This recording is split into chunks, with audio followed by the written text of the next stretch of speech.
Now, is there anything you should do to prepare for the installation of the V-locity software?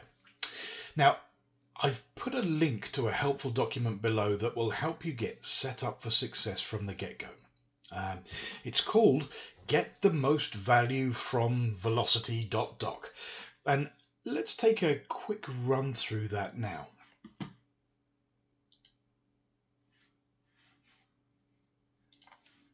Here we go. So, point 1. V-locity is compatible with Windows Server 2008 R2 or later. Actually, you can also install it on Windows 7 or later too, which might be helpful if you have a VDI environment. Point 2 is important for best results. Make sure that you have enough RAM left free to cache with, especially on your busier or more important servers. Things like SQL, Exchange, busy file servers, or SharePoint, etc. If you can leave 16 gigabytes of RAM free and unused, well, honestly, you'd have a cache size that would really make the performance of the machine fly. And if you can't afford 16 gig, leave 8 gig free. And if you can't afford 8 gig, leave 4 gig free. Even that is enough to make a difference. But if you start going much smaller than that, you'd really be limiting the RAM cache size. And that would limit the results that you'd be able to get. Also, a quick note about SQL and Exchange servers particularly. Most people cap the amount of RAM that SQL and Exchange take for themselves these days as a matter of best practice.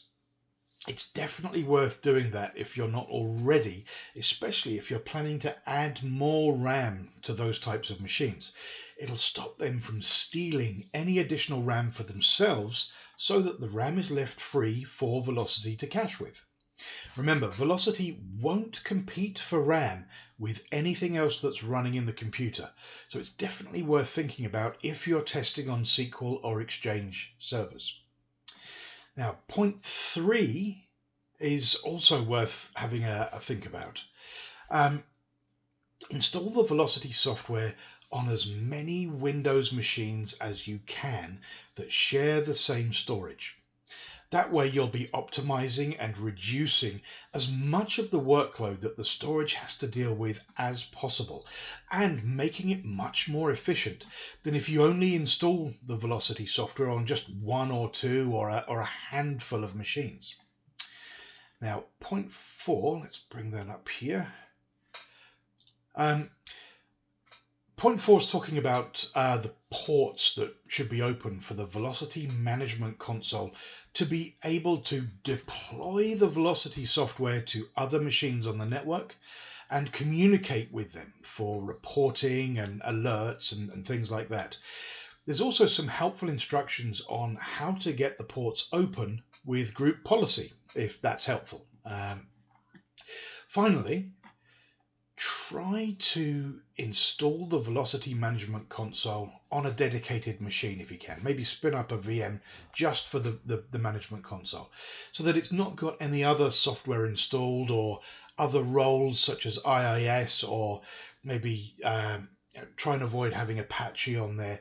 The reason for this is that the V-locity management console uses an HTML interface that can be easily opened in a web browser, and we wouldn't want some other software listening on port 80 and preventing it.